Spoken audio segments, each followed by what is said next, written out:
Innal hamdalillah nahmaduhu wa nasta'inuhu wastaghfir lahu may yahdihillahu fala mudhillalah wa may yudlil hadiyadah.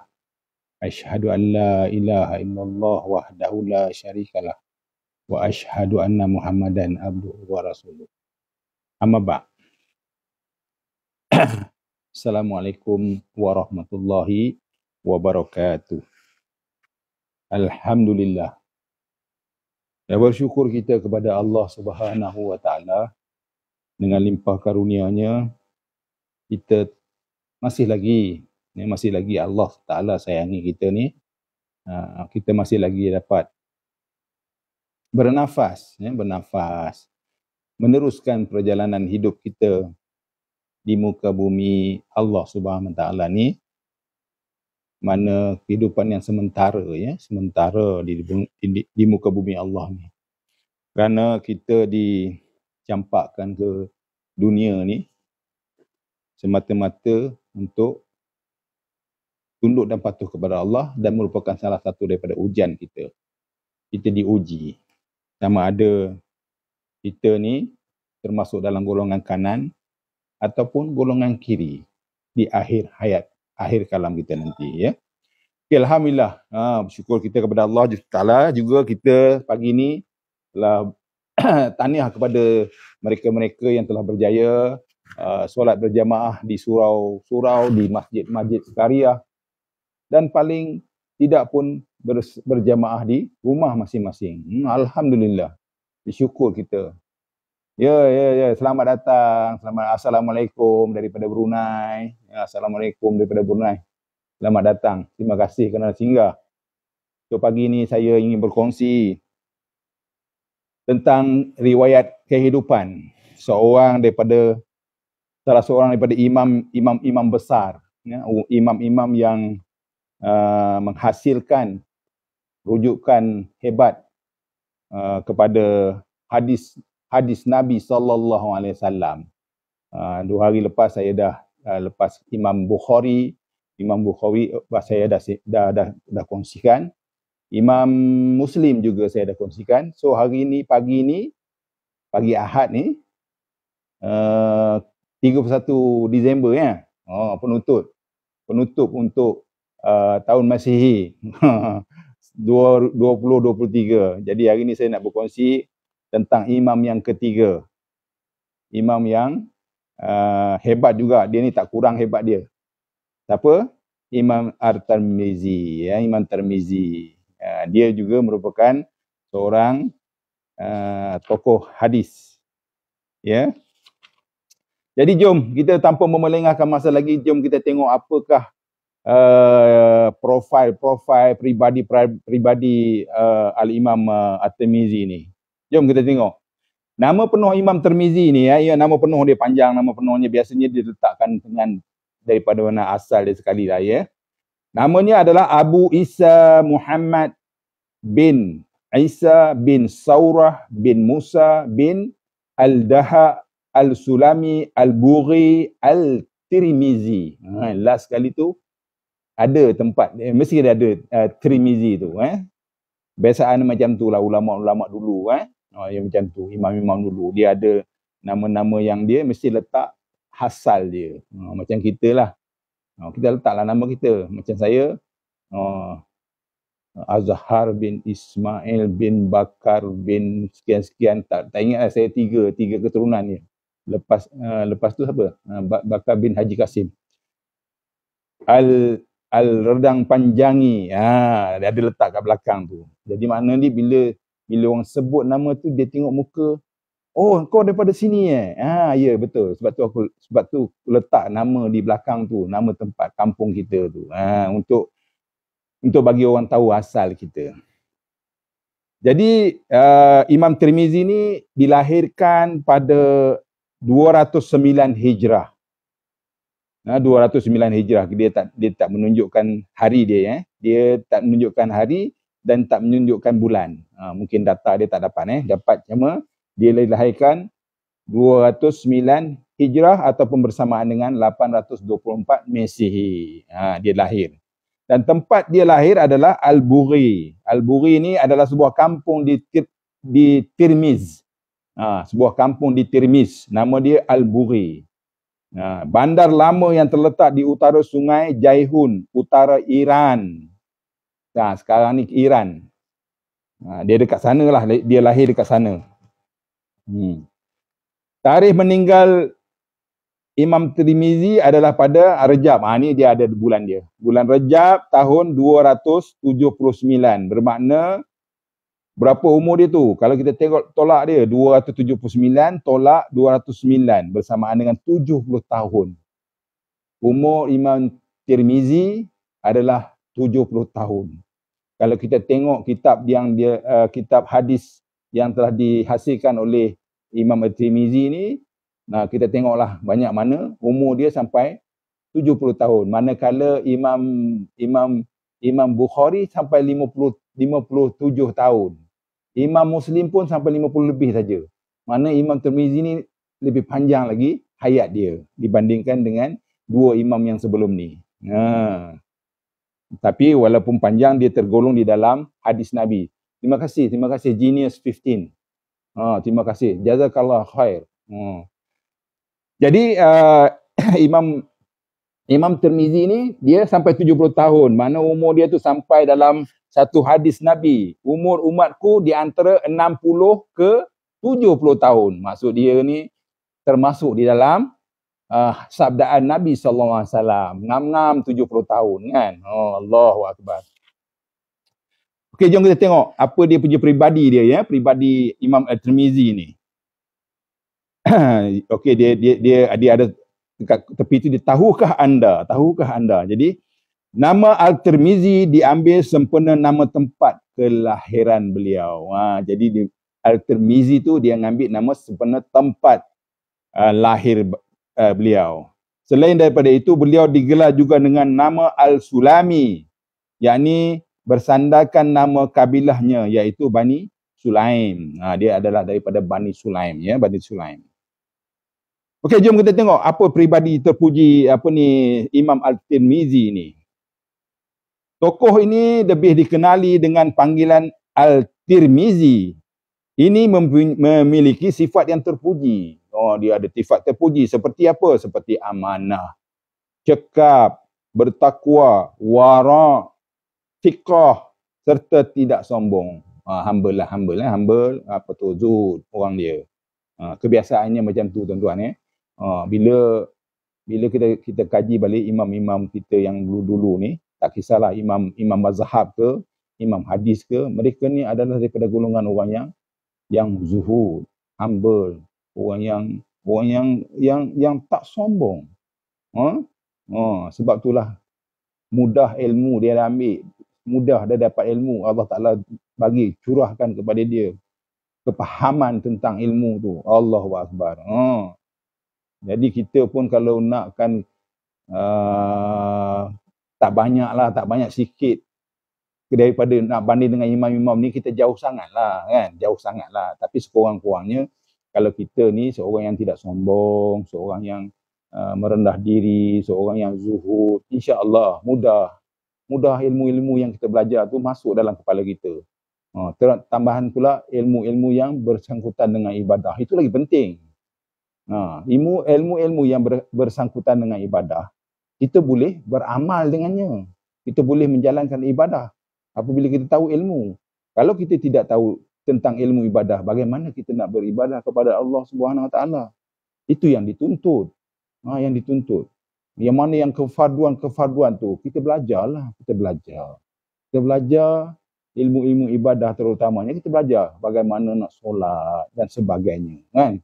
Bagaimana nak puasa, bagaimana nak menunaikan haji, macam mana sa'i, macam mana tawaf, macam mana. Kita kena belajar tentang ibadah. Ibadah tu dah jadi satu kewajiban tu, wajib. Kalau yang lain-lain mengenai ilmu keduniaan tu, okeylah. Ilmu keduniaan pun penting juga. Macam mana nak makan, tak tahu pula nak makan dia tu. Kan? Tak tahu nak minum, macam mana? Kena belajar. Mak dia ajar daripada kecil, bapak dia ajar daripada kecil. Begitu jugalah apa-apa sekalipun. tentang ilmu-ilmu keduniaan maupun ilmu-ilmu keakhiratan. Perlulah kita belajar. Itu dituntut tu, dituntut. Untuk ilmu itu dituntut, kewajiban kepada orang-orang Islam. Kita teruskan lagi. Al-Tirmizi mempunyai minat yang mendalam terhadap ilmu hadis. Kebanyakannya imam-imam hadis ni, mereka memang berminat dalam ilmu hadis. Sebab itulah mereka boleh menguasainya dengan baik. Dan mereka menghafal beratus-ratus ribu hadis. Dan juga mereka mengkaji hadis-hadis yang mana yang boleh dipakai, iaitu hadis-hadis yang sahih, hadis-hadis yang maudhu', hadis-hadis yang hasan, hadis-hadis yang ya macam-macam hadis. Hadis kan banyak kategori kan. Jadi mereka belajar, berminat. Bila mereka berminat, mereka memudahkan lagi mereka untuk belajar dan untuk menguasai. Belajar dan menguasai. Bukan sekadar belajar saja. Kita ni kebanyakannya kita ni belajar. Walaupun tak banyak, kita belajar. Tapi kita tak dapat menguasai. Sebab kita tidak bersungguh-sungguh dalam belajar tu. Okey, kita teruskan lagi. Malah beliau mempunyai metodologi tersendiri dalam pengumpulan hadis. Dia juga disebabkan oleh kerana dia minat dalam hadis tu, dia mempunyai cara yang tersendiri, metodologi dia. Dia tak sama dengan Imam Bukhari, dia tak sama dengan Imam Muslim. Masing-masing mempunyai cara yang berbeza. Itu adalah daripada guide daripada Allah Subhanahu Taala lah tu kan. Bila kita dah belajar macam mana dia berfikir, jadi Allah Taala memberi ilham kepada dia macam mana nak menyusun hadis-hadis, bagaimana nak mengkategorikan hadis-hadis. Itu Allah Taala bantulah. Sebab tu kita kena berusaha dalam sesuatu. Bila kita start, kita berdoa kepada Allah Taala, ya Allah Tuhanku, bantu aku start ni. Jadi Allah Taala ilhamkanlah, kita banyak gunakan akal ni, gunakan akal dan Allah Taala akan turunkan. Bagaimana? Begitulah imam-imam yang terdahulu. Beliau akan mendengar hadis daripada beberapa orang guru. Dia dengar dulu hadis daripada beberapa orang guru, lalu mencatatkan hadis tersebut. Mestilah. Macam dulu mana ada macam kita ni okeylah. Tambah sekarang ni lagilah hebat.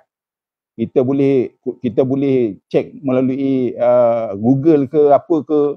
Software ada je hadis-hadis ni. Kalau dulu macam mana? Dulu kalau dah dapat daripada orang kena tulis ni. Tulis. Ni hadis ni, apa tajuk hadis ni? Daripada siapa? Periwayah dia. Daripada ini, daripada Nabi SAW sampai ke sahabat ini, sampai ke sini, sampai yang last kali yang meriwayatkan. Dia susunan periwayah tu.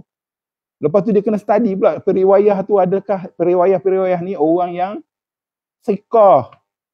Yang kuat ingatan. Okey, tak ada sekejap itu tak ada. Orang yang menghafaz hadis ni mestilah orang-orang yang cerdas akal fikiran dia. Tanya je dia boleh cerita tentang hadis tersebut. Dia boleh cakap direct dia punya matan dan sanad sekali. Jadi dia pun Al-Imam Al-Tirmizi pun mencatatkan. Ambil. Catat. Jadi beliau lepas dia catat tu apa? Sekaligus dia hafal. Dia sambil-sambil dia menulis tu, hadis tu dia hafal. Allah Ta'ala kurniakan kepada dia akal yang kuat untuk mengingat tentang hadis-hadis tersebut. Beliau mempunyai daya ingatan yang kuat. Kan? Dia mempunyai daya ingatan yang kuat dan dapat menghafaz dengan pantas. Ini kurniaan kepada orang-orang yang hebat-hebat ni. Bukan saja-saja dia kurnia. Sebab apa? Sebab dia keinginan dia.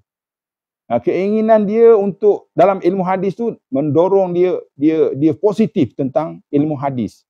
Jadi secara automatik dia punya fizikal punya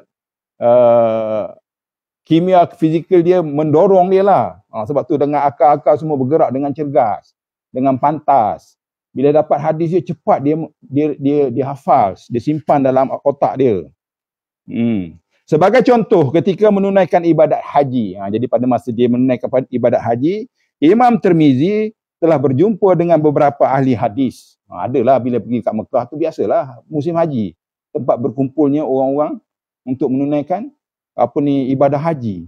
Jadi berjumpalah dengan tok guru yang hebat-hebat, yang ada ilmu dekat sana kan.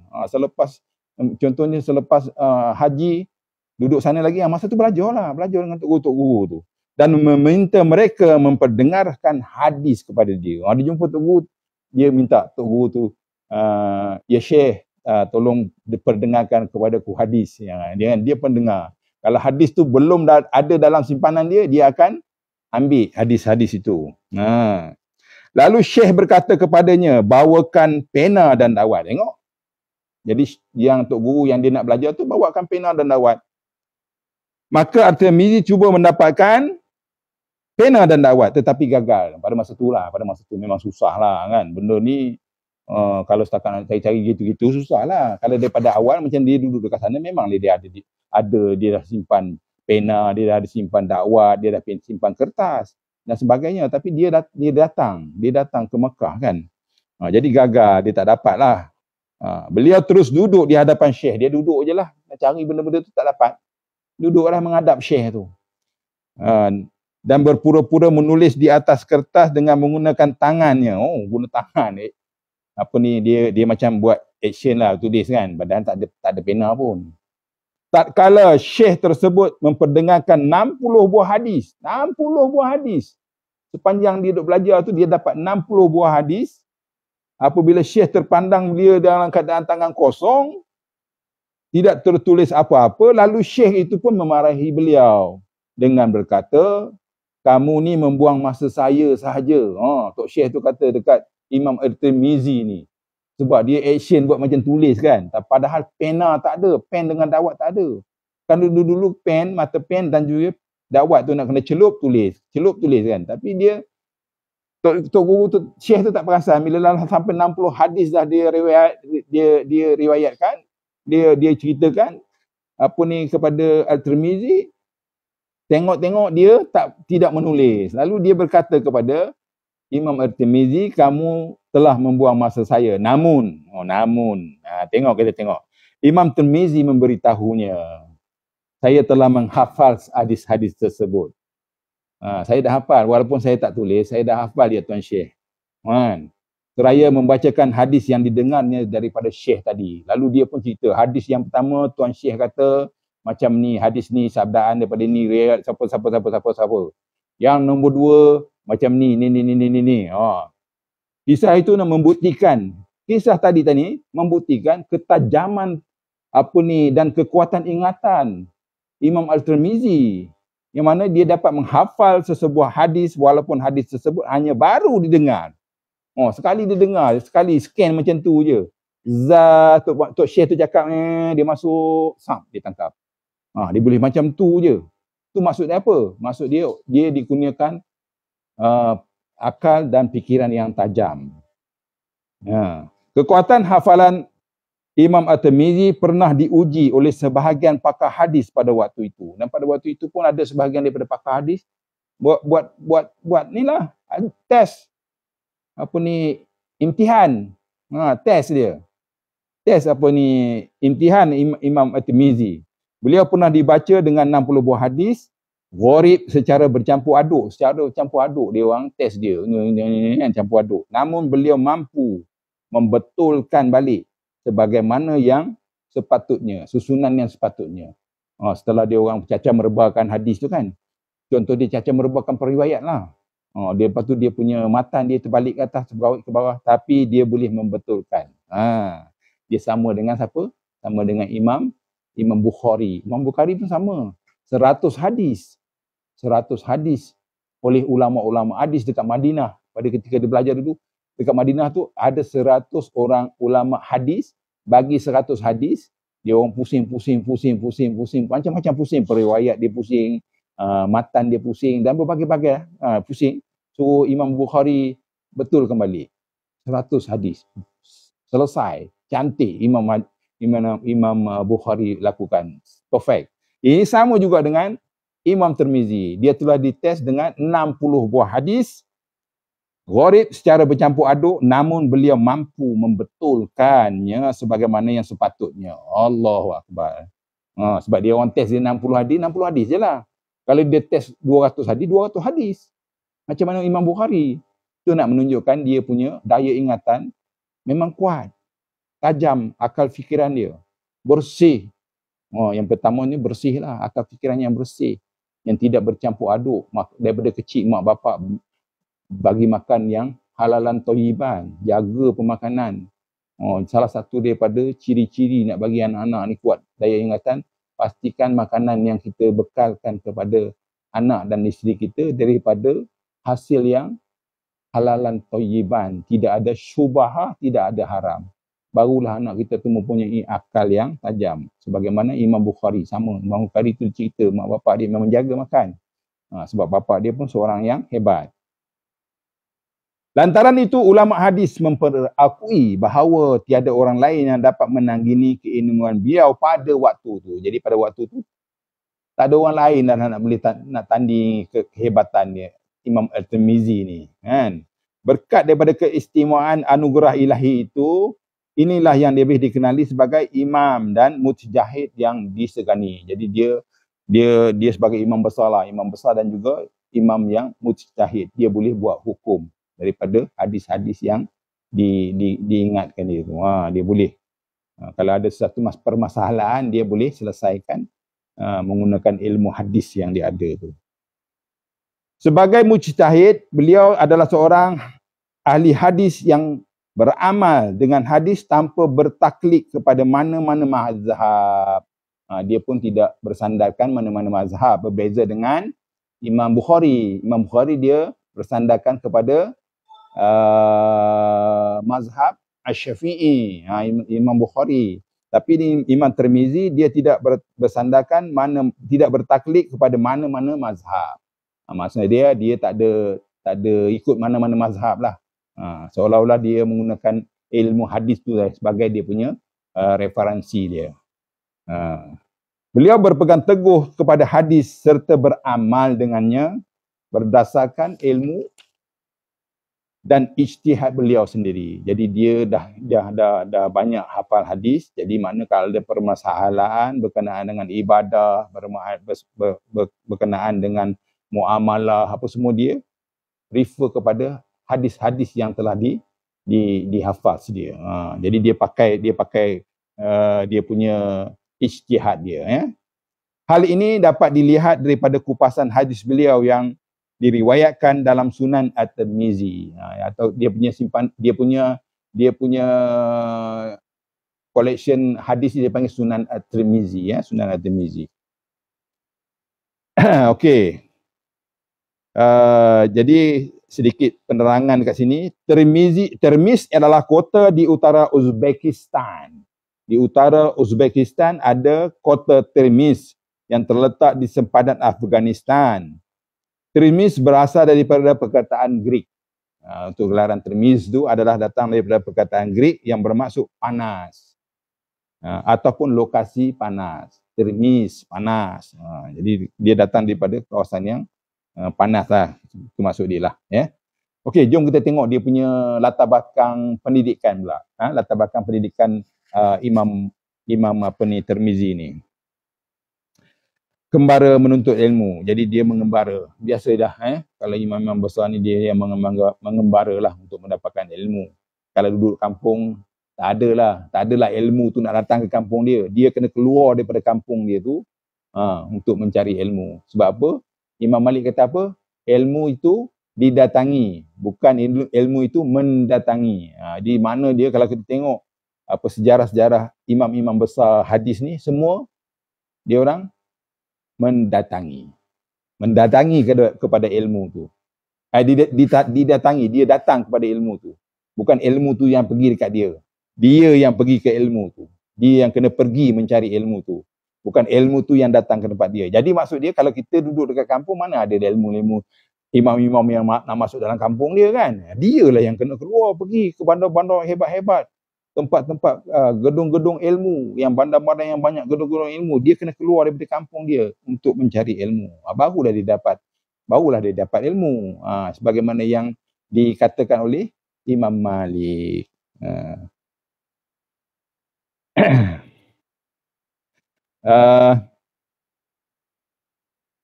Namun ada sumber yang mengatakan bahawa pengajian beliau bermula ketika umur dia dah 20 tahun. Dia kalau dibandingkan dengan Imam Bukhari dan Imam Muslim, dia ni lambat sikit lah. Imam Bukhari daripada umur dia 11 tahun. Imam Muslim pada 17 tahun. Dan dia bermula daripada umur 20 tahun. Maksud dia dah matang pada ketika itu. Baru dia keluar daripada kampung dia untuk mencari ilmu. At-Tirmizi juga adalah anak didik Imam Bukhari. Salah seorang daripada tok guru dia, Imam Bukhari. Allahu Akbar. Tengok. Kalau kita tengok imam-imam besar hadis ni, memang mereka belajar. Contoh dia, ni contohnya Tirmizi ni, dia pernah belajar dengan Al-Bukhari. Sama juga dengan Imam Muslim. Imam Muslim pun pernah belajar dengan Imam Al-Bukhari. Allahu Akbar. Justru Al-Tirmizi banyak mempelajari hadis dan mendalami fiqh daripada gurunya itu. Banyaklah dia belajar daripada Imam Bukhari. Beliau sanggup mengembara ke merata-rata tempat dan pelbagai negara untuk mempelajari hadis. Di antaranya Hijaz. Hijaz. Negara Hijaz. Negara Khurasan. Bukan negara lah. Ni ingat tahun. Khurasan dan juga Iraq. Negara lah. Iraq ni negara. Tapi dekat Iraq ni ada Basrah apa semua tu kan. Jadi dekat sana pun bandaraya ilmu. Dekat situ, jadi dekat situlah dia pun belajar. Belajar. Jadi kalau kita tengok dia mengembara daripada, dia pernah pergi ke Bukhara. Daripada Tirmizi tu, tengok dalam peta yang dalam kitab ni, dia pernah pergi ke Bukhara untuk belajar. Mungkin dekat Bukhara ni dia akan belajar dengan apa ni, Imam Allahu Akbar, Imam Bukhari. Lepas tu dia pergi ke Naisabur. Dekat Naisabur pun dia belajar. Naisabur ni kalau tak silap memang Muslim. Naisabur. Berasal daripada Naisabur. Lepas tu dia turun lagi pergi ke Rai. Rai ni pun bandar yang banyak belajar ilmu. Lepas tu dia turun ke bawah lagi, pergi ke Baghdad, Iraq, Baghdad. Lepas tu dia turun lagi ke Basrah. Lepas tu dia turun lagi ke Madinah, turun ke Mekah. Itu dia jalan perjalanan dia tu untuk menjadi seorang imam hadis yang hebat. Dia punya mencari ilmu dia sampai macam itu sekali lah. Bergerak dari ke utara, lepas tu turun, patah balik pergi ke Naisabur, turun sampailah ke Mekah untuk bertemu dengan imam-imam ataupun tok syekh yang hebat pada zaman itu tentang ilmu hadis. Okey, sekarang kita tengok ni ada senarai nama guru-guru dia yang berjasa kepada dia. Sesuai dengan kepakarannya, tidak hairanlah beliau mempunyai guru-guru yang terkenal dalam kalangan ulama Khurasan, Iraq dan Hijaz. Antara guru-guru beliau ialah yang pertama Imam Bukhari. Nombor satu Imam Bukhari itu merupakan guru dia. Allahu Akbar. Orang yang hebat dalam hadis. Jadi dia belajar dengan orang yang hebat dalam hadis. Hebatlah dia. Kan? Dengan Imam Muslim pun dia belajar. Rupanya Allahu Akbar. Patut. Betul lah tadi kalau kita tengok jadual peta tadi, dia turun ke Naisabur. Naisabur kan Imam Muslim. Allahu Akbar. Lepas tu dia turun lagi, dia pergi jumpa siapa? Qutaibah bin Sa'id. Lepas tu dia pergi Ishaq bin Rahawahih, Ahmad bin Manik, Abu Mus'ab al-Zuhri, Ibrahim bin Abdullah al-Harawi, Suwaid bin Nasar al-Marwazi, Ali bin Hujar, Yahya bin Talhah al-Yarbu'il, Yahya bin Akhtam. Ini semua ni hebat-hebat ni. Ni semua tok guru yang hebat dalam ilmu hadis. Abdul Al-Jabbar bin A'la, Hanad bin Al-Sari. Hanad bin Al-Sari. Itu dia. 15 orang. Dia punya tok guru yang hebat-hebat. Yang kita kenal ni itulah. Kita yang kenal, kita ketara sangat. Imam Bukhari dengan Imam Muslim lah. Yang lain-lain ni pun memang hebat. Cuma dia orang ni tak seperti Imam Bukhari dengan Imam Muslim lah. Tapi sekurang-kurangnya dia pun ada ilmu yang ni. Terima kasih. Terima kasih Abang Sabur. Terima kasih. Terima kasih. Okey, meskipun Imam At-Tirmizi berguru dengan Imam Bukhari, hanya terdapat 2 hadis riwayat Imam Bukhari dimasukkan di dalam sunan dia. Walaupun dia berguru dengan Imam Bukhari, dimasukkan 2 je hadis daripada apa yang dia belajar daripada. Terima kasih Abang Sabur. Apa yang dia belajar daripada Imam Bukhari. Allahu Akbar. Maksud dia apa? Sebab dia mungkin dia ambil. Dia sama dengan Imam Muslim. Imam Muslim pun sama. Banyak yang hadis-hadis yang tidak digunakan oleh Imam Bukhari baru mereka masukkan dalam koleksi mereka.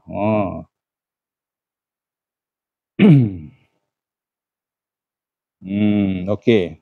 Kita tengok pula murid Imam Tirmizi. Kita tengok dia dah lepas dia jadi hebat, jadi imam besar. Kita tengok murid-murid dia. Siapakah murid-murid dia? Setelah berguru dengan guru-guru terkenal, beliau juga melahirkan anak murid. Bila dia pun salah seorang daripada imam yang hebat, maka orang pun nak belajar dengan dia lah. Kan? Orang nak belajar dengan dia. Jadi dia pun melahirkan anak murid yang berketerampilan dan mahir dalam bidang ilmu yang diajarnya. Jadi adalah murid-murid dia bila dia ajar, adalah yang apa ni hebat. Ada yang hebat. Jadi antara murid yang meriwayatkan hadis daripada beliau ialah yang pertama Abu Bakar Ahmad bin Ismail Ar-Samarkandi. Samarkand. Ni orang Samarkand. Orang utara negara Arab ni, dekat dengan kawasan-kawasan Rusia sana ya. Samarkand, Turkmenistan, Tajikistan, negara-negara itu. Gostan ke atas tu Jadi mereka tu adalah Waalaikumsalam Hakim. Oh Hakim. Apa khabar? Terima kasih Hakim kena singgah. Mudah-mudahan sihat sejahtera Hakim. Okey, seterusnya kita tengok anak murid dia. Abu Hamid Ahmad bin Abdullah bin Daud Al-Marwasi. Itu pun anak murid yang kedua yang hebat juga anak murid dia ya. Yang ketiga Ahmad bin Yusuf Al-Nasa. Yang keempat Hamad bin Syakir Al-Waraq. Daud bin Nasar bin Sahal bin Al-Bawazi. Ini pun hebat-hebat ni anak murid dia ya. Lepas tu Al-Rabi' bin Hayyan Al-Bahili. Abdul bin Muhammad bin Mahmud Al-Nasa. Ali bin Umar bin Khalsum Al-Samarkandi. Banyak dekat Samarkand ni, banyak juga orang-orang yang dihasilkan daripada Samarkand ni ya, Samarkand. Hebat-hebat juga. Cuma sekarang ni lah setelah dijajah oleh Rusia kan, slow sikit lah. Lama duduk di bawah jajahan Rusia, banyaklah orang Islam pun dah slow kan. Masih ada lah yang mengamalkannya, masih ada bukan tak ada. Tapi tak sekuat dulu lah. Dulu menghasilkan imam-imam hebat. Seterusnya siapa lagi? Ali bin Umar bin Abu Ja'far Muhammad bin Ahmad Al-Nasa, Muhammad bin Mahmud bin Ambar Al-Nasa. Banyak kan orang Nasa ni ya. Allahu Akbar. Hebat. Jadi kita tengok apakah disebabkan oleh dia punya tahap keilmuan hadis dia yang tinggi tu, apakah sumbangan Imam At-Tirmizi ni dalam ilmu Islam di muka bumi ni. Apa yang sumbangan beliau? Khazanah yang tidak ternilai. Ni pengarang tulis ni, khazanah yang tidak ternilai. Hasil karya Al-Tirmizi bukan hanya dimanfaatkan sewaktu hayat dia. Jadi hasil karya dia tu bukan hanya dimanfaatkan pada masa kehidupan dia.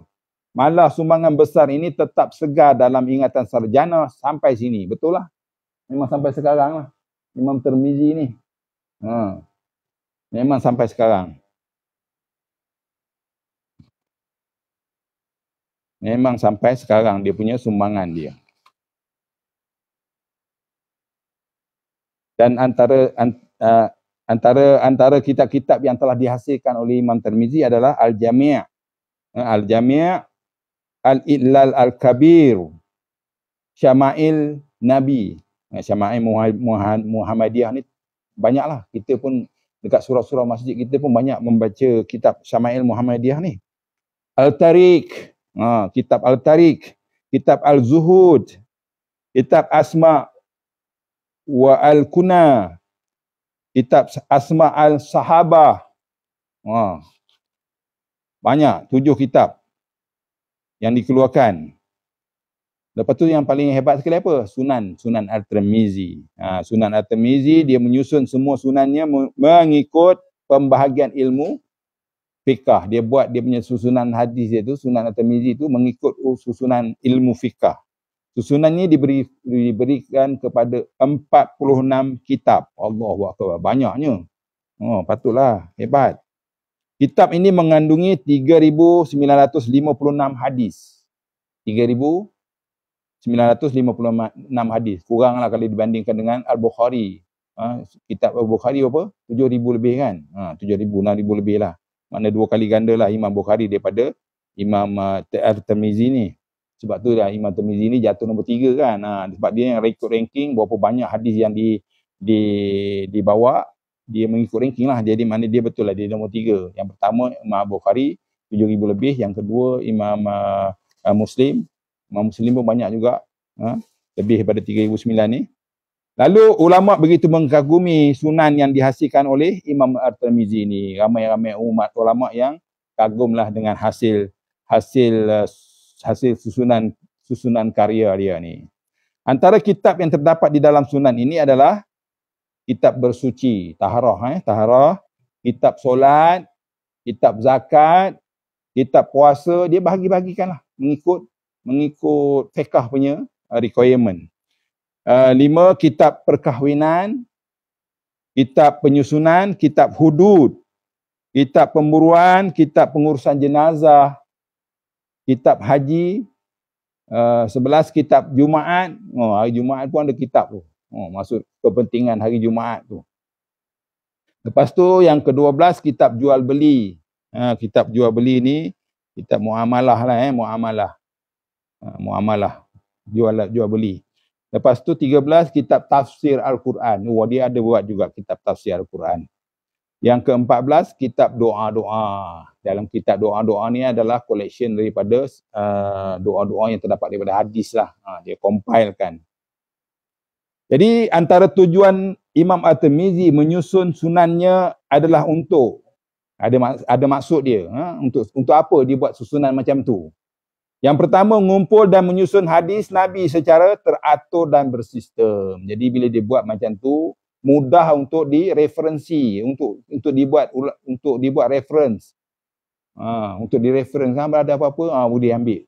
Ni ambil kitab ambil kitab bersuci. Bila ada masalah bersuci, problem tentang taharah, ambil kitab taharah bersuci. Okey, refer. Dia mudah.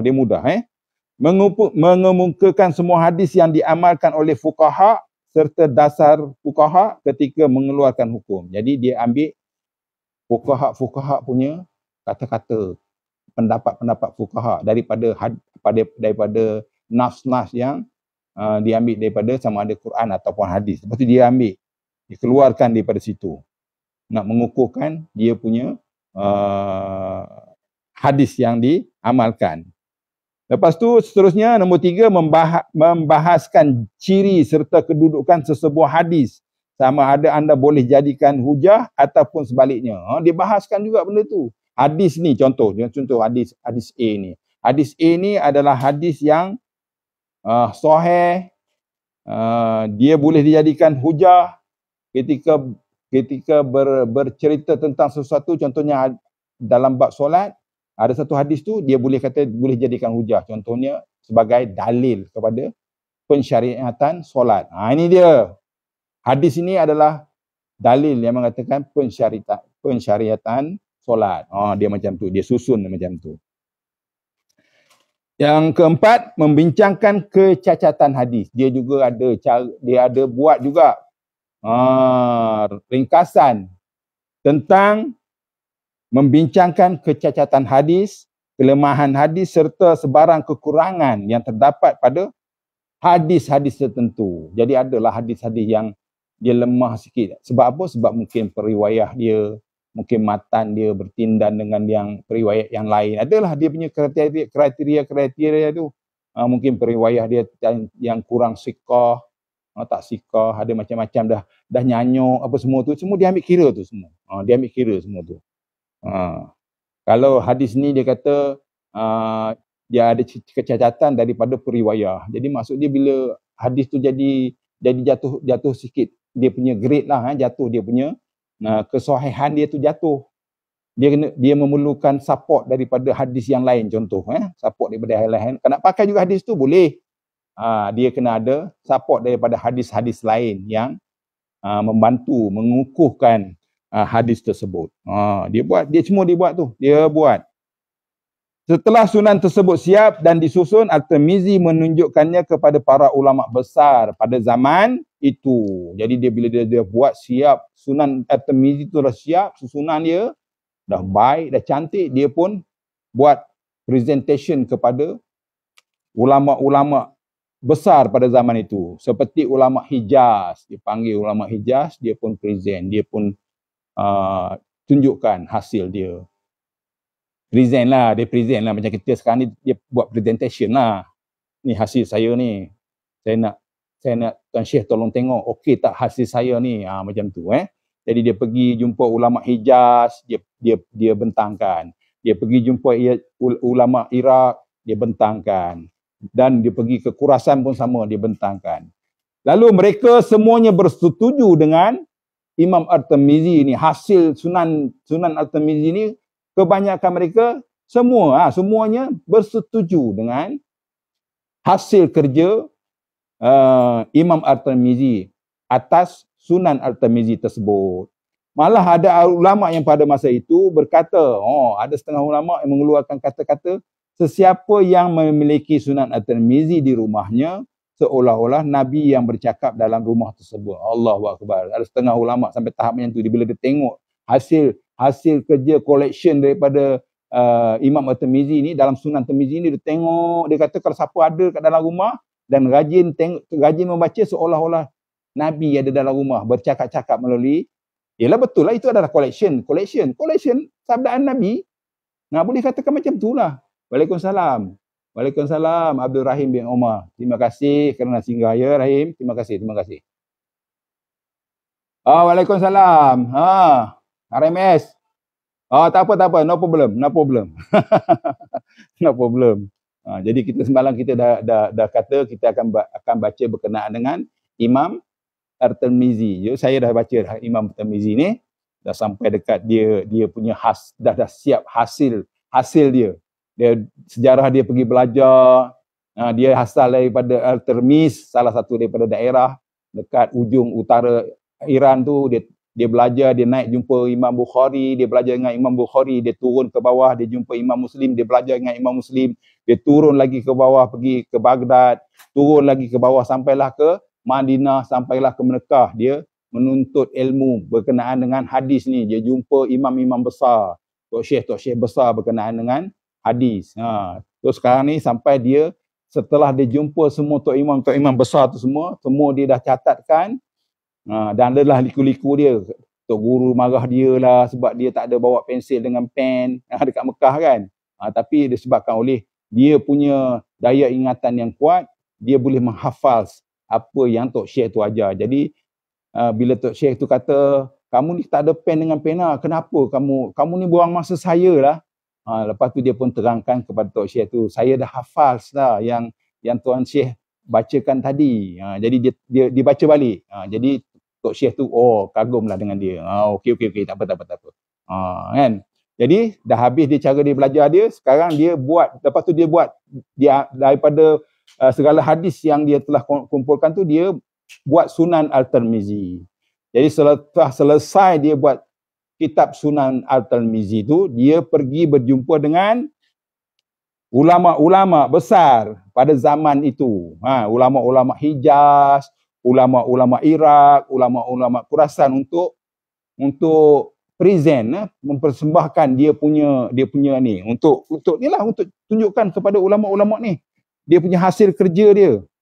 Macam mana? Jadi kesemua ulama-ulama ni bersetuju dengan hasil kerja dia tu. Sunan At-Tirmizi yang dihasilkan tu semua bersetuju. Malah ada seorang daripada Tok Syekh tu kata apa? Kalau siapa ada Sunan At-Tirmizi dekat rumah dia, seolah-olah Nabi ada di dalam rumah dia. Seolah-olah bukan jangan anggap kita ni bila kita kata seolah-olah Nabi ada dalam rumah. Tak, itu adalah hasil pengumpulan sabdaan Nabi. Semua ada. Kalau kita baca sabdaan Nabi, Nabi kata macam ni, Nabi kata macam ni. Kan? Itulah ulama tu berkata seolah-olah Nabi yang bercakap dalam rumah tersebut. Siapa dia ada Sunan At-Tirmizi. Jadi hadis-hadis yang dimasukkan di dalam sunannya itu ada yang sahih. Dalam Sunan At-Tirmizi ni ada yang sahih, ada yang hasan, ada yang dhaif, ada yang gharib. Dia ada 3 kategori, ada 4 kategori. Jadi kalau untuk kita berhujah, kita kena pakai, untuk berhujah, untuk buat hukum, kita kena pakai yang sahih dan hasan lah. Sahih dengan hasan baru boleh kita keluarkan hukum. Kalau yang dhaif tak boleh. Yang dhaif ni sekala kita dengar seolah-olah macam kata-kata hikmah lah, kata-kata hikmah.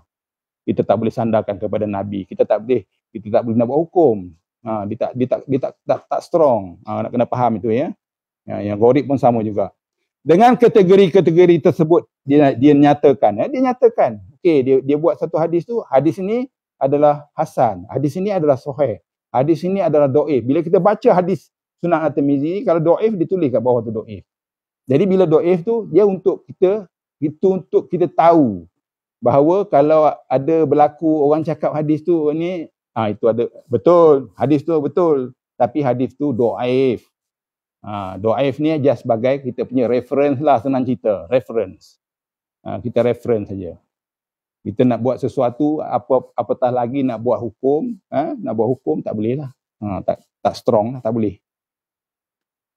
Beliau turut menyatakan sebab kecacatan dan kelemahan sesebuah hadis dengan membuat penilaian terhadap setiap perawinya berdasarkan ilmu al-jar wa ta'dil. Ni ilmu hadis lah. Ilmu hadis. Siapa belajar hadis dia tahulah ajar wa ta'dil ni. Dia menceritakan tentang perawi-perawi. Dalam kitab tu perawi-perawi. Contoh dia satu nama contoh dia ambil satu nama. Orang ni adalah orang yang siqah, orang yang kuat ingatan, orang yang perfect, orang yang macam-macam lah dia punya tu. Lepas tu kalau si fulan ni pula dia kelemahan dia ada ni. Jadi mana ni kalau orang tu lemah, jadi hadis yang diriwayatkan tu mesti akan jatuh grade. Jatuh grade. Tak boleh letak sebagai sahih. Kecuali ada hadis lain yang menyupport dia. Ada hadis lain yang support dia. Hadis yang lain tu akan membantu hadis tu naik level. Tu kena faham ya. Walaupun At-Tirmizi ada memasukkan hadis dhaif dan gharib dalam kitab dia, dalam sunan dia, tindakan ini dilakukan secara sedar. Dia buat secara sedar, sengaja dia memasukkan hadis-hadis yang sebegitu dan mempunyai motif yang tersendiri. Dan tujuannya adalah untuk mendedahkan kepada masyarakat. Nak bagi education kepada masyarakat. Untuk masyarakat tahu, membezakan antara kategori hadis dengan memberi tumpuan kepada kaedah penilaian sanad dan pengesanan kecacatan dia. Bukan saja-saja dia buat tu.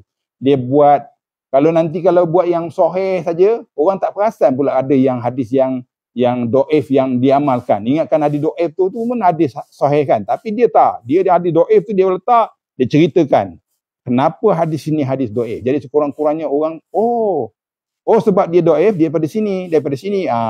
Dia memberi pelajaran. Dia masukkan dalam tu dengan tujuan nak bagi orang tahu nilai hadis. Macam mana nak menilai. Kenapa dia jatuh jatuh dia punya level hadis tu.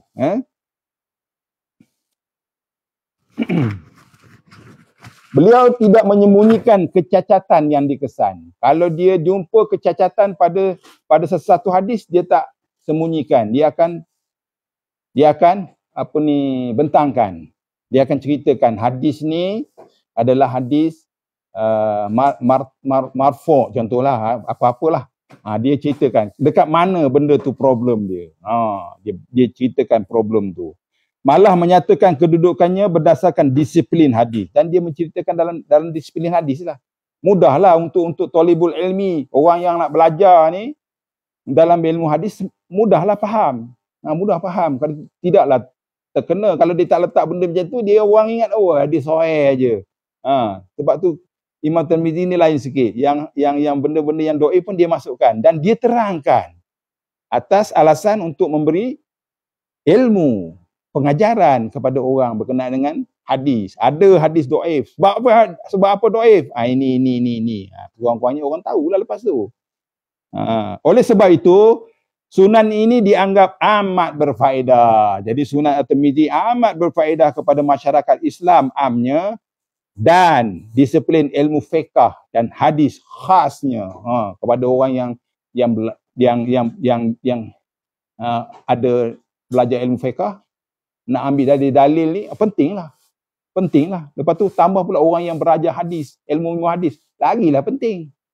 Orang awam macam kita, bila dia bentangkan dalam kitab dia tu, ada yang, benda tu, okey, kita tahu macam tu je. Tapi kalau orang yang belajar fiqh, bila dia tahu yang benda macam tu, nanti ke hadapan kalau dia jumpa hadis-hadis, dia akan lebih berhati-hati dalam nak menjadikan ilmu fiqh dia tu dalil yang baik, yang betul, yang sumber yang sahih. Macam tu cara dia. Manakala kebanyakan hadis gharib yang dimasukkan dalam sunan ini diletakkan dalam kitab Fadail Amal. Dan segelintirnya ada dalam kitab-kitab lain. Ini Fadail Amal. Ada yang hadis-hadis yang gharib. Kan? Namun apa yang menarik, beliau memulakan babnya dengan hadis-hadis gharib, sanadnya, kemudian menerangkan kecacatan terhadap hadis tersebut dan seterusnya membawa hadis yang sahih sanadnya. Dia bawa pula, dia mula-mula dia tulis hadis-hadis gharib tu, lepas tu dia ceritakan kecacatannya, kemudian dia bawa pula hadis yang sahih untuk menunjukkan yang hadis-hadis gharib. Ini menunjukkan kesungguhan beliau untuk menerangkan kecacatan hadis tersebut. Kaedah ini turut diamalkan oleh Imam An-Nasa'i. Jadi Imam An-Nasa'i ada salah seorang daripada imam hadis juga ni. Nanti kita akan masuk, kita akan belajar siapa Imam An-Nasa'i. Dan di dalam kitab ni diceritakan Imam An-Nasa'i pun sama juga implement macam mana Imam Tirmizi untuk menilai jalan sanad dia. Melalui kaedah ini, beliau mengemukakan hadis yang mempunyai kecacatan, kemudian menyebut hadis sahih yang bebas daripada kecacatan tersebut. Dia mula-mula dia letakkan hadis yang gharib tadi tu, lepas tu dia cakap dekat mana cacat dia, lepas tu dia bawakan satu hadis yang sahih untuk orang yang membaca tu bagi dia nampak dia punya kenapa hadis itu gharib. Tak boleh pakailah untuk buat hukum, tak boleh lah. Manakala Abu Daud, ini ada seorang lagi imam hadis, Abu Daud, Sunan Abu Daud. Yang tadi Sunan An-Nasa'i, ini Sunan Abu Daud, ini pun imam besar juga, pula lebih menumpukan kepada matan berbanding dengan kedudukan sanad. Imam Abu Daud ni pula dia pentingkan apa? Dia pentingkan matan hadis tersebut berbandingkan dengan sanad hadis tersebut. Dia pentingkan matan. Beliau memulakan babnya dengan hadis yang sahih sanadnya. Ada hadis tu sahih sanad dia mulakan dengan hadis-hadis tersebut. Tetapi tidak menyatakan kedudukannya secara keseluruhan. Dia tak menyatakan secara keseluruhan. Oleh itu dalam konteks ini, syarat yang digunakan oleh Sunan At-Tirmizi diakui lebih baik daripada Sunan Abu Dawud. Ada setengah ulama mengatakan macam tu, ya. Dia akui lebih baik oleh ulama berbanding syarat yang disusun oleh Abu Daud.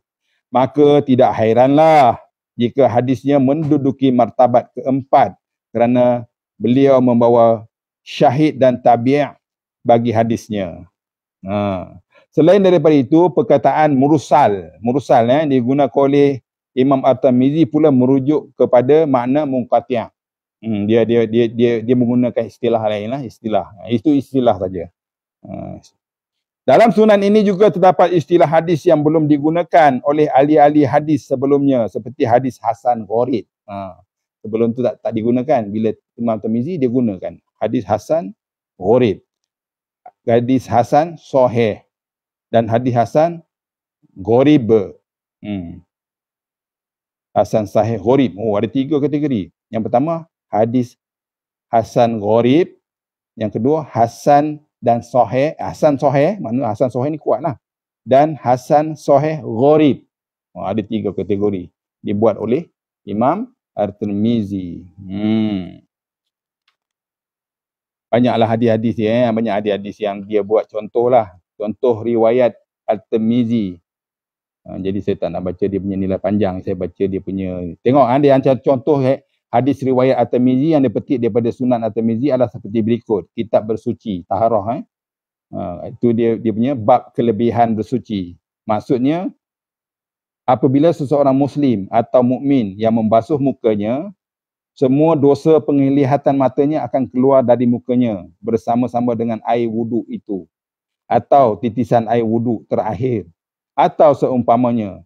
Maka apabila seseorang itu membasuh kedua-dua tangannya, semua dosa-dosa yang dilakukan oleh kedua-dua tangannya akan keluar daripada tangannya bersama-sama dengan air wuduk atau titisan wuduk yang terakhir, atau seumpamanya, sehingga dia benar-benar suci dan bersih daripada dosa. Ni ada satu hadis ni. Dia menceritakan apabila kita mengambil wuduk. Bila kita ambil wuduk, kita basuh muka kita ni. Kita basuh muka kita. Basah muka kita ni, bila tu air itu turun, air yang terakhir, sama ada air yang turun tu, dia turun itu dengan air wuduk ataupun titisan yang terakhir tu, seumpama apabila seorang dah turunkan dia punya dosa. Kita basuh muka kita ni, air turun tu bersama-sama dengan dosa muka kita. Sama juga dengan tangan, ambil wuduk dekat tangan tu, sama ada air yang gugur tu ataupun air titisan yang terakhir tu merupakan titisan semua itu yang benar-benar menyucikan dan membersihkan kita daripada dosa tangan. Astaghfirullahalazim. Siapa ni? Kenapa tu? Kenapa nak doakan cepat mati? Kenapa nak doakan cepat mati? Jangan macam tu. Jangan berputus asa dengan kehidupan dunia kita ni. Kalau kita dah macam putus asa ni, sebenarnya adalah sebahagian daripada dugaan daripada Allah Ta'ala. Jangan berdoa yang macam tu. Jangan berdoa macam tu. Kalau ada masalah-masalah yang menekan kehidupan kita, kata jangan.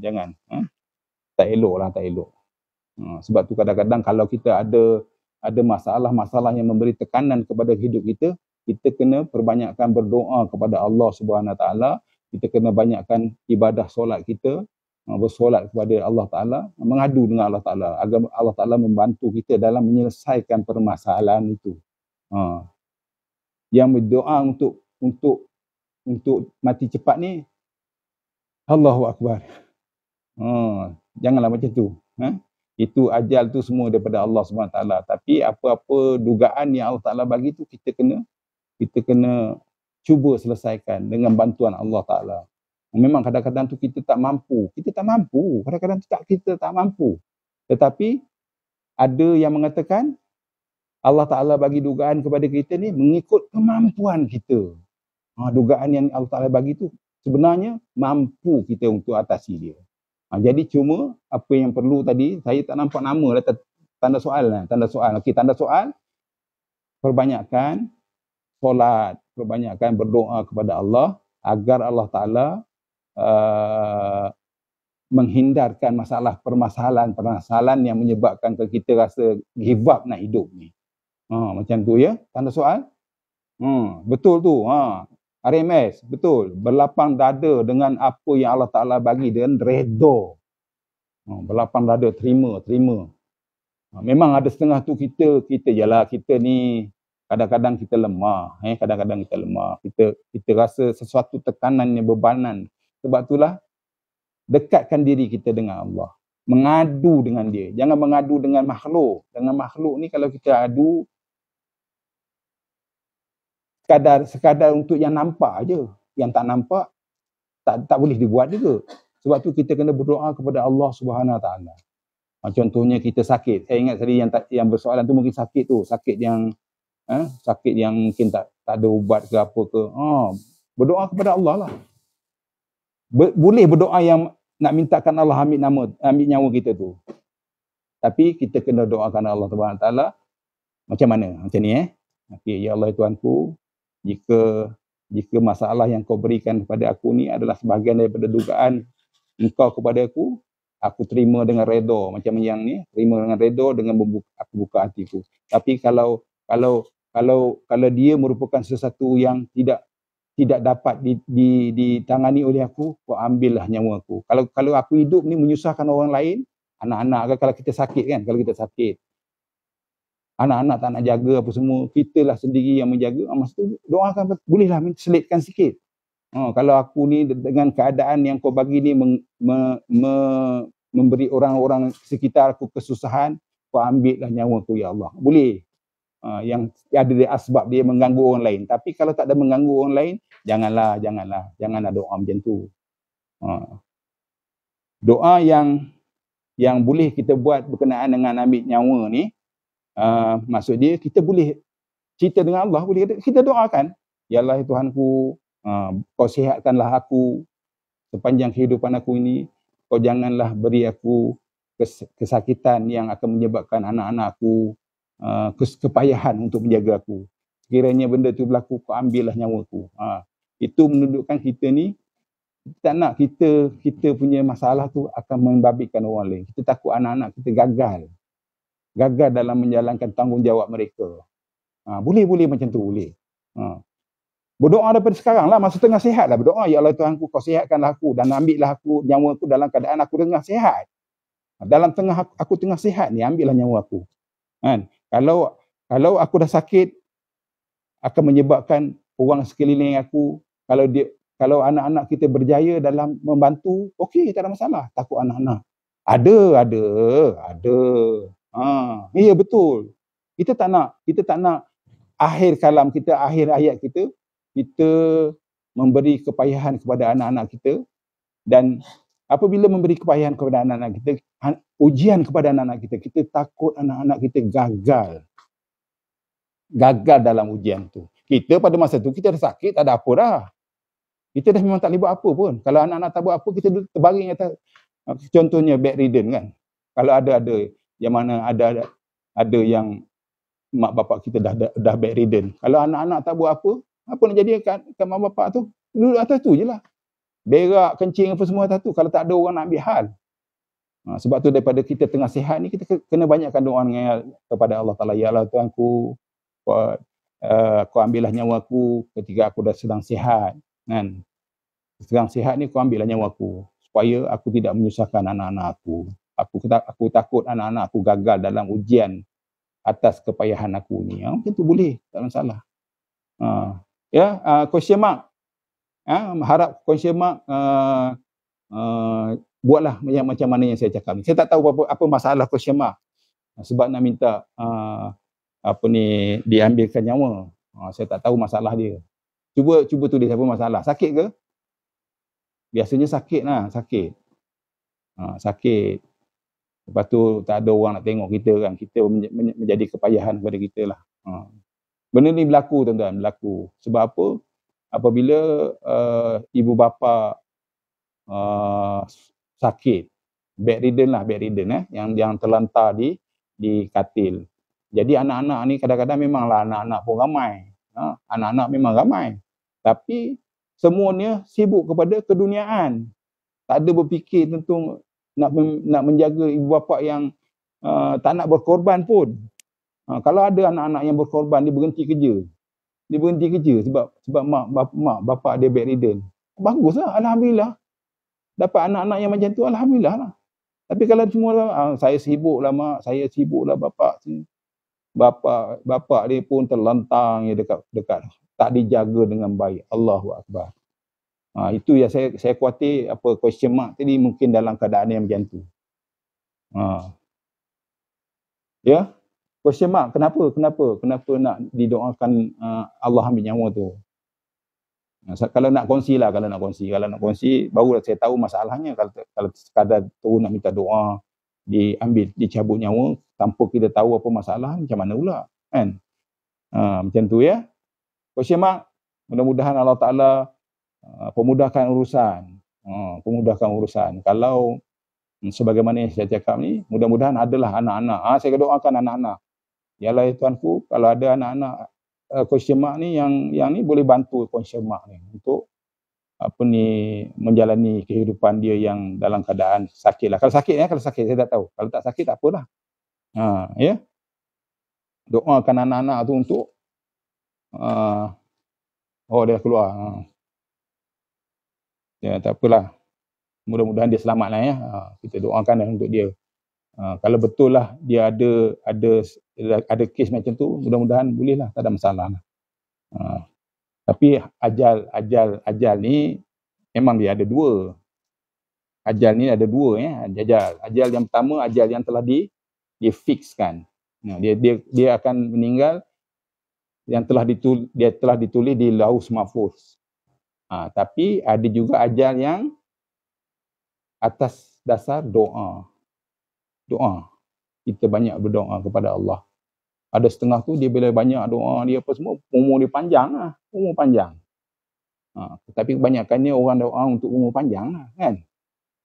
Ya Allah ya Tuhanku, panjangkanlah umurku, permudahlah urusan keduniaanku, perbanyakkanlah harta bendaku. Semua minta yang macam tu. Tak adalah pula, ya Allah ya Tuhanku, kau ambillah nyawaku. Tak adalah dalam doa ni masa kita sihat ni. Sebab tu dalam masa kita sihat ni pun kena cakap macam tu. Kena doa macam tu. Tapi doa-doa yang macam ni special, doa-doa macam ni. Doa-doa yang special ni kita lakukan pada masa kita bertakarub dengan Allah Subhanahu Taala pada 1/3 malam. Dengan 1/3 malam kita bertakarub dengan Allah Subhanahu Taala, kita memohon kepada Allah Taala, ya Allah ya Tuhanku, kalau dugaan yang kau berikan ni memang aku tak mampu, kau ambillah nyawaku. Tak ada masalah. Sebab masa tu kita memang bertakarub dengan dia, kita mengadu dengan dia, kita menyerahkan diri kepada dia atas apa yang berlaku terhadap kita ni.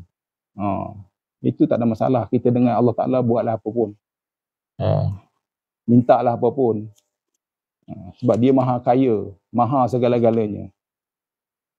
Ya.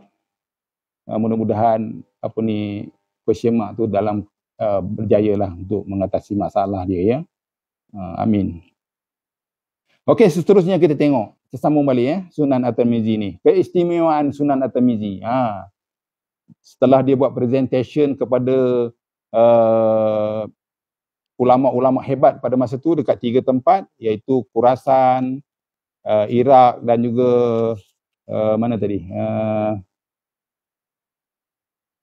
Jadi semua imam-imam tu impress dengan dia punya collection Sunan At-Tirmizi ni. Jadi semua orang tak ada yang komen yang tak elok tentang dia punya hasil pengumpulan dalam Sunan At-Tirmizi tu. Jadi kita tengok dia apa yang keistimewaan dia. Antara keistimewaan sunan ini ialah yang pertama mendapat pengesahan ulama Hijaz, Khurasan dan Iraq. Ini yang tadi saya cakap tadi kan. 3 ulama-ulama hadis tadi daripada Hijaz, daripada Khurasan, daripada Iraq ni semua bagi green light. Oh bagus kau punya susunan, bagus kau punya collection ni. Bagus. Yang kedua, disusun secara sistematik dan paling kurang mengandungi hadis yang berulang.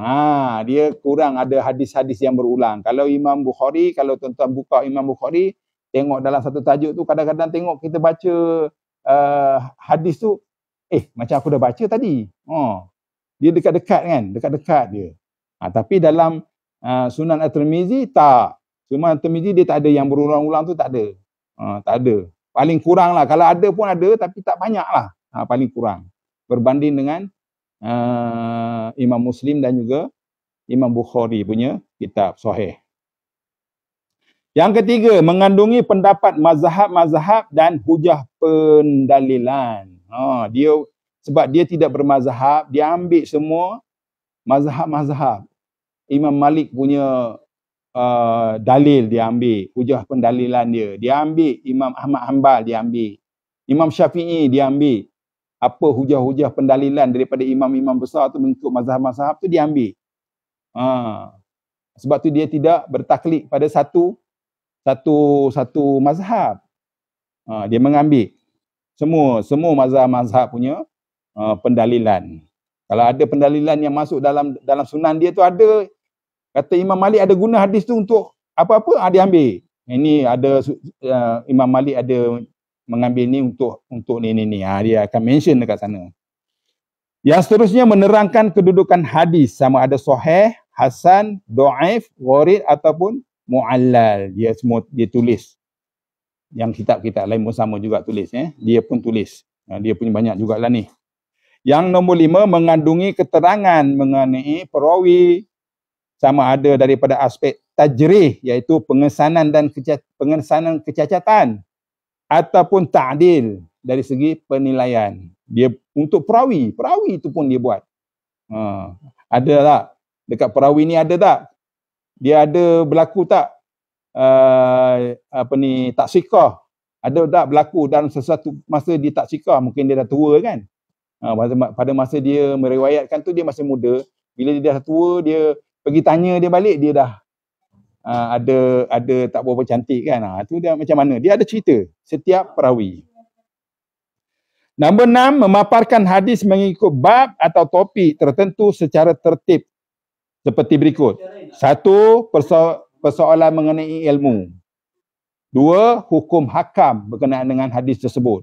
Yang ketiga, kecacatan hadis yang dapat membezakan antara hadis yang sahih dengan bukan sahih. Yang mana sahih, yang tak sahih itu dia ada perbezaan dia. Dia menunjukkan kecacatan itu untuk membezakan kesahihan dengan tak sahih ni. Terusnya dia ada nama dan gelaran. Dia ada ta'dil dan tarjih tadi tu. Lepas tu individu yang sempat bertemu dengan Nabi SAW ataupun sebaliknya. Kalau hadis tu sempat jumpa Nabi tak? Sahabat-sahabat lah. Kalau yang hadis tu adalah daripada sahabat-sahabat, dia akan tulis, ni sahabat ni ada jumpa dengan Nabi. Ini tabi'un tak ada, tak jumpa. Dia tak jumpa dengan Nabi. Tapi dia jumpa dengan sahabat. Dia ambil hadis tu, riwayat daripada sahabat, dan dia riwayatkan hadis tu. Dia macam tu, dia explain. Bagus tak macam tu? Kita tahu. Lepas tu sejumlah perawi lain yang meriwayatkan hadis yang sama. Kalau ada satu hadis tu, periwayat lain ada buat juga, dia akan mention. Boleh tengok dekat kitab ni, dia pun ada ambil hadis ni. Macam tu. Allahu Akbar. Ini bukan kerja kecil tuan. Bukan kerja kecil. Kerja yang hebat. Sebab tu Imam Tirmizi ni hebat dia orang dia ya. Banyak dia punya relation dia ambil untuk memastikan orang faham apa yang dia cuba ketengahkan tentang ilmu hadis ni. Sunan At-Tirmizi amat bermanfaat kepada pencinta ilmu. Kepada orang yang cinta ilmu, Imam Sunan At-Tirmizi ni memang yang terbaik. Banyak boleh dia ambil kira. Dia punya cara tu boleh memberi banyak lagi idea-idea untuk orang berkembangkan ilmu hadis ni. Dan hadis kerana dalam sunan tersebut At-Tirmizi ada menerangkan klasifikasi hadis. Dia pun mengklasifikasikan hadis. Dia pun buat. Antara keistimewaan Sunan At-Tirmizi dalam bidang hadis adalah seperti berikut. Yang pertama, dia menerangkan hadis yang sahih sehingga ke yang dhaif. Yang sahih, yang dhaif pun semua dia terangkan. Dia menerangkan perkara yang berkaitan dengan rijal al-hadis.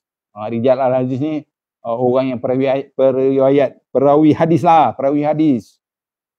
Lepas tu memilih riwayat yang lebih kuat daripada riwayat-riwayat yang berbeza. Dia ambil riwayat yang paling kuat di antara periwayat-periwayat yang berbeza. Mengandungi hadis-hadis yang menjadi amalan majoriti fuqaha. Menjadi hadis-hadis yang menjadi amalan majoriti fuqaha berdasarkan pendapat Imam At-Tirmizi sendiri. Jadi tengok yang hadis-hadis ni banyak fuqaha menggunakan hadis-hadis ni dan dia ceritakan, dia masukkan dalam dia punya sunan. Nombor 5, memperkenalkan beberapa istilah hadis. Dia memperkenalkan istilah-istilah baru dalam ilmu hadis. Antaranya hasan li ghairi. Hasan tapi li ghairi, kan? Malah At-Tirmizi merupakan orang pertama yang memperpopularkan istilah itu. Hasan li ghairi ni yang mana yang ada boleh menyaport hadis-hadis lain, li ghairi. Yang keenam, mengandungi berbagai-bagai jenis hadis seperti yang berkaitan dengan syiar Islam, adab, tafsir, akidah, fitnah dan hukum. Hadis-hadis ini dibahagikan berdasarkan bab-bab yang tertentu yang dikenali sebagai al-jami'. Dia letak dalam tu. Jadi nombor 7, meletakkan tajuk pada sesuatu bab berdasarkan satu atau dua hadis yang terdapat dalam bab tersebut. Dalam bab tu dia letak tajuk tu, ada yang menyebut dia dalam hadis tu. Dia namakan, dia letak tajuk tu. Hadis tu ada perkataan tu, jadi dia letak sebagai tajuk. Senanglah refer. Senang refer kan? Segala hadis yang diriwayatkan dalam bab itu disebut nama perawi-perawinya daripada kalangan sahabat, sama ada mereka meriwayatkan hadis tersebut secara meluas ataupun menyalahi apa yang diriwayatkan. Semua ditulis. Semua dirimak dekat sana. Nombor 8, dia menerangkan perbezaan pendapat ulama fiqh dalam beberapa masalah hukum syarak. Dia ada hadis-hadis yang ada sedikit perbezaan ada dalam hukum syarak, dia terangkan dekat sana. Jadi orang boleh baca, orang boleh tahu ada perbezaan daripada ulama-ulama fiqh. Jadi senanglah. Nak pakai yang mana ni? Nak pakai yang mana? Bila kita dapat sumber menyatu, kita nak pakai yang mana? Ulama fiqh ke daripada sunnah? Macam itulah. Jadi untuk kita bezakan macam tu. Nombor 9, menerangkan kedudukan sesebuah hadis sama ada sahih, hasan ataupun dhaif. Dia terangkan. Ini mestilah biasanya macam itulah. Semua hadis macam tu. Hadis sahih, kan? Hadis hasan, hadis dhaif. Jadi bila dia kena rimak macam tu. Jadi bila kita ni sebagai orang yang nak beramal dengan hadis, kita tengok hadis dhaif. Takkan kita nak beramal dengan hadis dhaif? Kan? Kecuali lah hadis tu dia punya amalan dia tidak masuk dalam keperaduan. Dia memberi galakan untuk kita menambahkan kita punya nilaian ibadah tu, okeylah. Jadi macam tu lah. Tapi kalau yang mana yang sahih untuk jadikan hukum, pastilah hadis-hadis yang sahih. Hadis hasan pun memerlukan sokongan kalau dalam membuat hukum. Kena tahu tu. Nombor 10, mendapat perakuan Imam Bukhari. Imam Bukhari pun mengiktiraf Imam At-Tirmizi ni. Dia anak murid Imam Bukhari kan. Jadi Tok Guru dia pun mengiktiraf setelah dibentangkan kepada beliau. Imam Tirmizi bentang kepada Tok Guru dia punya hasil Sunan At-Tirmizi ni. Dan Imam Bukhari endorse, okey, boleh kepada beliau. Al-Bukhari mengatakan, sesiapa yang menyimpan Sunan At-Tirmizi di rumah seolah-olah dia menyimpan Nabi di rumahnya. Inilah yang dikatakan oleh tadi tu yang kita baca tadi, sebenarnya yang berkata itu adalah Imam Bukhari. Jadi kalau siapa ada duit lebih tu belilah Sunan At-Tirmizi tu, simpan dalam rumah. Jangan simpan saja. Kalau ada masalah apa nak boleh refer, bukalah tengok. Refer daripada sana. Dia jadi sumber rujukan. Seterusnya kita tengok kedudukan Sunan Al-Tirmizi. Dekat pukul 8 dah, cantik dah tu. Kedudukan Sunan At-Tirmizi. Sunan At-Tirmizi merupakan sunan yang keempat daripada rangkaian 6 kitab sunan yang menjadi sumber nas selepas Al-Quran. Selepas Al-Quran dia nombor 4, sumber nombor 4. Sumber nombor 1 Al-Quran, sumber nombor 2 Al-Bukhari, sumber nombor 3 Muslim, sumber nombor 4 At-Tirmizi. Dia adalah yang keempat. Boleh dijadikan sumber, ya, sumber. Sunan At-Tirmizi menjadi pegangan ulama dan umat Islam di seantero dunia dalam pelbagai disiplin pengajian Islam seperti akidah, fikah, sejarah, dakwah dan lain-lain. Banyak, ya. Mereka menggunakan di pusat-pusat pengajian, ambil dia punya sunan ni. Kedudukan Sunan At-Tirmizi dapat diklasifikasikan seperti yang berikut. Yang pertama, dia adalah hadis sahih yang tinggi nilai kesahihan dia. Sebab dia memberi penerangan yang detail tentang kesahihan dia. Jadi nilai dia tinggilah. Tinggi nilai dia, membuat penerangan kenapa hadis tu sahih. Jadi tinggilah nilai hadis tu. Yang kedua, hadis sahih yang kurang nilai kesahihannya iaitu hadis yang menurut syarat Imam Abu Daud dan Imam Nasa'i. Ada juga hadis sahih yang kurang nilai kesahihan dia. Bila nilai kesahihan dia kurang, dia mention kat sana. Dia sahih tapi kurang sikitlah kesahihan dia. Menurut siapa yang mengatakan dia kurang sahih tu? Imam Abu Daud dan Imam Nasa'i. Dia orang ni pun hebat juga dalam, jadi dia orang mengkategorikan hadis sahih tu kurang kesahihan dia. Biasalah ini komentar-komentar daripada ulama lain memang kebiasaan dekat sana. Tak ada gaduh-gaduh. Kalau sekarang ni komen asyik nak bergaduh aja, kan? Tengok imam-imam besar ni tak gaduh pun. Dia orang komen, kita tengoklah komen tu. Kita sebagai seorang yang tahu tentang ilmu tu, kita tengoklah, kita compare lah, betul tak dia punya status komen dia tu. Dan mungkin kadang-kadang benda ni telah dijawab oleh imam tu sendiri. Imam Tirmizi mungkin dah jawab benda ni kan.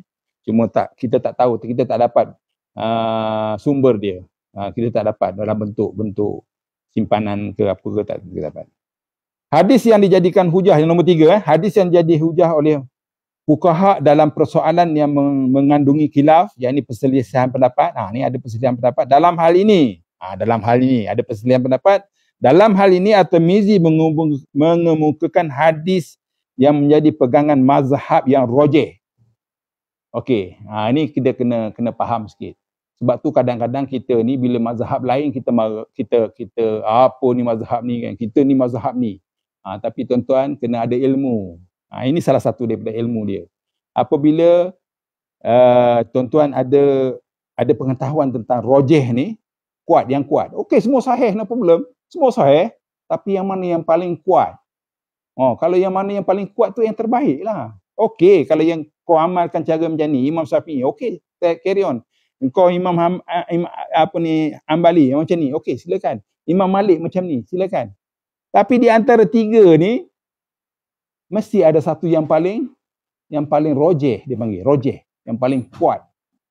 Kesahihan dia tu paling kuat.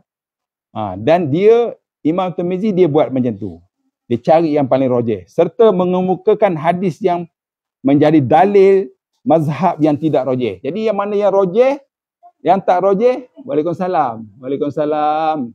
Anda tak pergi mana ke hari ni? Jadi dia mengambil daripada mazhab dia, sebab dia tak ada mazhab. Imam Tirmizi dia tidak bertaklid mana-mana mazhab. Dia raikan mazhab-mazhab semua. Mazhab Syafi'i dia raikan, mazhab Hambali dia raikan, semua dia raikan. Dekat Ipoh alah. Selamat bermusafir. Moga-moga sampai eloklah Jadi apabila Imam At-Tirmizi dia mengumpulkan semua mazhab-mazhab punya dalil tentang sesuatu tu, jadi dia pun mengambil yang paling rajih. Dia sendiri dia akan ambil yang paling rajih daripada mazhab-mazhab tu punya yang sahih. Yang mana yang paling rajih di antara yang sahih. Yang mana yang paling baik di antara yang terbaik. Dia ambil yang terbaik. Bukan tak, sebab tu kita ni kadang-kadang kita bila tengok mazhab lain kita marah kan. Jangan. Dia pun buat daripada sumber yang sahih. Jangan kita kau ikut mazhab ni. Jangan. Jangan bertelagah tentang tu. Sebab apa? Sebab imam-imam besar ni dia mengambil daripada dalil-dalil yang sahih. Itu yang Imam Tirmizi ni dia smart sikit. Dia lebih, dia punya ilmu hadis ni dia lebih sikit. Takkan semua sama je. Maksud dia macam tu. Jadi Allah Ta'ala bagi kepada dia berfikir. Ni semua hadis dia sahih semua. Tapi mesti ada yang terrajih di antara tu. Macam mana nak identifikan terrajih tu? Itu yang dia ada ilmu tu. Dan dia juga mengemukakan yang mana yang tak rajih, yang mana yang sahih, tapi biasa je. Kalau kau amalkan boleh je, tak ada masalah. Jangan kau ni ini ikut imam ni. Jangan. Hadis sahih tu orang tu melakukan hadis sahih. Jangan kita nak cakap macam tu. Dia buat atas dasar ilmu dia, kita buat atas dasar ilmu kita. Ilmu kita mengikut Imam Syafi'i. Kita buatlah yang ikut Imam Syafi'i. Tapi kita janganlah nak condemn dia yang ikut imam lain tu. Sebab dia orang pun hadis yang sahih. Itu yang smartnya Imam Tirmizi ni. Dia ambil semua imam-imam semua dalil-dalil ni. Dia tengok hadis-hadis ni. Ya betul. Hadis-hadis ni semua sahih. Tapi di antara sahih ni siapa yang paling rajih? Siapa yang paling kuat? Kuat. Dia ada ilmu tu. Allahu Akbar. Dan setelah tu dia pun dia susun yang mana yang paling rajih, yang mana yang kurang rajih. Kemudian Imam At-Tirmizi membuat penilaian. Dia buat penilaian serta menerangkan sebab-sebab dia punya kecacatan dia, kelemahan tu. Bukan cacat lah, lemah. Sebab dia hadis sahih, dia semua sahih. Cuma yang mana yang paling terbaik, yang paling rajih dia panggil. Sebab tu kalau saya kalau nak beramal, saya cuba pilih yang paling rajih. Paling rojeh. Yang mana saya tahu, saya amalkan lah. Kalau yang mana saya tak tahu, semua saya taklid dengan Imam Syafi'i. Tapi kalau mana yang ada yang paling rojeh, saya ambil yang paling rojeh tu. Walau dia pun Imam Malik ke, Imam Ahmad Hanbal ke, saya ambil. Saya punya pegangan macam tu ya tuan-tuan. Hadis-hadis yang diamalkan oleh fuqaha, sama ada hadis itu sahih ataupun bukan sahih. Dia pun ambil juga hadis-hadis yang diamalkan oleh para fuqaha yang hebat-hebat ni, dia ambil, dia tunjukkan sama ada hadis-hadis yang fuqaha guna ni adalah hadis sahih ataupun hadis bukan sahih. Begitulah Imam At-Tirmizi ni. Ya, jadi kita imam-imam semua ni secara logik dia rojeh, ya betul, rojeh. Rojeh yang kuat. Rojeh ni maksud dia kuat. Di antara yang sahih tu ada satu mesti yang rojeh. Tapi kalau dah rojeh dua, tak apalah, tak kisahlah. Kalau semua empat rojeh, okeylah, nak buat macam mana? Ada setengah tu macam tu berlakunya. Empat rojeh. Sebab apa? Berlakunya Nabi ketika macam ni. Berlaku yang ni Nabi ketika macam ni. Berlaku sabdaan Nabi yang ni berlaku ketika macam ni. Bahasa Arab, rojeh tu bahasa Arab. Bahasa kita yang kuat. Yang kuat. Rojeh tu bahasa Arab ya. Jadi kalau kita tengok setakat ni 3 imam yang kita kongsikan dia punya biodata, dia punya knowledge apa semua. Setakat ni kita impress dengan Imam At-Tirmizi ni. Dari segi yang baru-baru yang dia buat, dia invent, dia jumpa baru-baru. Compare dengan Imam Bukhari. Ya, Imam Bukhari dia sebagai pioneer kan. Pioneer, orang yang mula-mula yang cuba menghidupkan hadis memanglah. Dia lagi susah. Macam Imam Tirmizi ni dah kendian.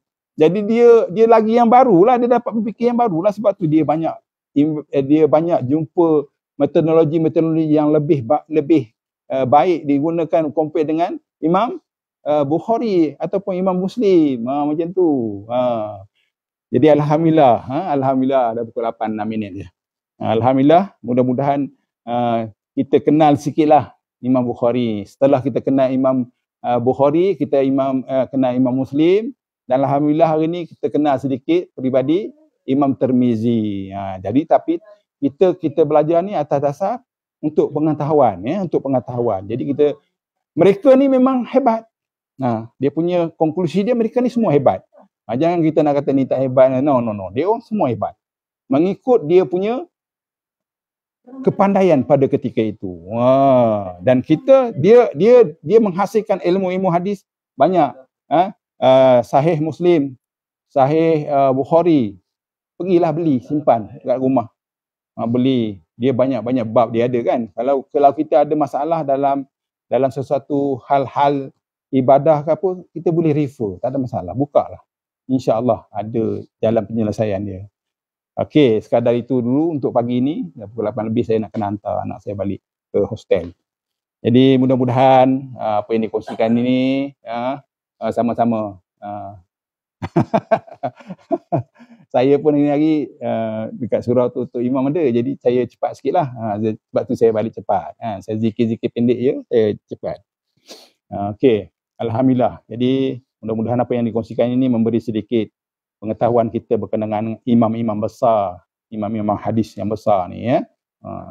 Dan yang mana yang kebanyakannya kita pun sebenarnya melakukan ibadah-ibadah bersandarkan dalil-dalil yang diambil daripada kumpulan hadis-hadis ni. Cuma kalau kita nak jadi talibul ilmi yang baik, kita kena refer lagi lah, kita kena tengok lagi. Sebab tu contohnya dalam bab solat yang tadi kan, macam yang Imam Tirmizi tu, sebab tu kita tengok orang solat ni macam-macam. Ada yang selepas daripada tahiyat awal dia bangun, dia angkat tangan. Dia angkat tangan kan. Ada setengah tu dia terus peluk je. Itu semua dia ada dia punya sandaran-sandaran dia tu. Cuma kita cari yang paling rojeh. Yang paling rojehnya daripada rakaat yang kedua tu kita naik atas, kita mesti angkat tangan. Mesti kena takbir, lepas tu baru kita peluk tangan kita tu. Itu dia hadis yang rojeh. Jangan terus naik daripada tahiyat awal tu terus dakap aja. Jangan, angkat takbir dulu. Ya, ya, terima kasih, terima kasih. Dekat je, dekat, tak jauh. Dia dekat KL sana, dekat KL. Tak jauh. Mudah-mudahan hari ni clear lah jalan sebab orang bercuti lagi kan. Okey, sekadar itu kongsian untuk pagi ni.